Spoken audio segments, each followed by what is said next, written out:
रात का समय था। आसमान पर बादल भारी थे और हल्की हल्की बूंदाबांदी हो रही थी। अजय को अपने ऑफिस से घर लौटना था, लेकिन पुराना हाईवे बंद होने के कारण उसे जंगल के बीच से जाने वाला रास्ता लेना पड़ा। यह रास्ता वो पहले भी देख चुका था, पर कभी इस समय नहीं गया था। चारों तरफ सिर्फ अंधेरा और गाड़ियों की आवाज भी कहीं नहीं। करीब आधे घंटे बाद उसकी कार का टायर गड्ढे में फंसकर पंचर हो गया। मजबूरी में उसने कार सड़क किनारे रोक दी। मोबाइल में नेटवर्क नहीं था। बारिश तेज हो रही थी और दूर दूर तक कोई इंसान नहीं दिख रहा था। तभी उसे सड़क के किनारे एक पुराना ढाबा जैसा मकान दिखाई दिया। आधा टूटा, जंग लगे लोहे का बोर्ड जिस पर लिखा था रात्रि वश्रियांग गए। अजय ने सोचा शायद यहाँ रात काटनी पड़े। वो भीगता हुआ अंदर गया। अंदर अंधेरा था, बस एक टिमटिमाती बल्ब की रोशनी। काउंटर पर एक बूढ़ा आदमी बैठा था, जिसकी आंखें अजीब तरह से धंसी हुई थीं। उसने बिना मुस्कुराए पूछा, कमरा चाहिए? अजय ने हाँ कहा। बूढ़ा बिना कुछ बोले लकड़ी की पुरानी चाबी उसकी तरफ बढ़ा दी और धीमी आवाज में बोला, कमरा नंबर 7 मत खोलना। अजय चौंका, पर उसने कुछ नहीं पूछा। उसे दूसरा कमरा दिया गया, नंबर 5। कमरे में एक बासी सी गंध थी। दीवारें नमी से भरी थीं और खिड़की के बाहर बस काला जंगल दिख रहा था। अजय ने कपड़े बदले, पर नींद नहीं आ रही थी।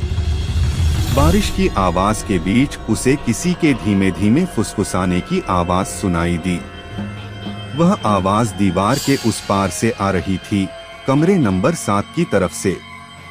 पहले तो उसने नजरअंदाज किया, लेकिन धीरे धीरे फुसफुसाहट तेज होकर खरोंचने जैसी आवाज में बदल गई, दरवाजा खोलो। अजय का दिल जोर से धड़कने लगा। उसने खिड़की से बाहर देखा, पर वहाँ कोई नहीं था। उसने सोचा कि शायद कोई और यात्री होगा, पर बूढ़े ने तो कहा था कि और कोई मेहमान नहीं है। जिज्ञासा में वह गलियारे में निकला। वहाँ घुप अंधेरा था, बस एक एक करके जलती और बुझती बल्ब की रोशनी। कमरे नंबर 7 का दरवाजा थोड़ा खुला हुआ था। अंदर से ठंडी हवा आ रही थी, जैसे कोई बर्फीला तहखाना हो। अजय ने अंदर झांका। कमरा बिल्कुल खाली था, बस फर्श पर गीले पैरों के निशान, जो दरवाजे से अंदर नहीं बल्कि दीवार के अंदर की ओर जा रहे थे। अचानक दरवाजा तेजी से बंद हो गया और अजय को लगा जैसे किसी ने उसकी पीठ पर ठंडी उंगलियां रख दी हों।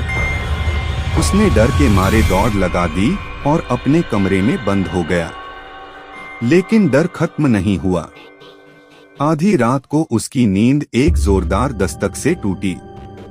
दरवाजे के बाहर से वही आवाज, तुमने मुझे देख लिया है, अब तुम यहीं रहोगे।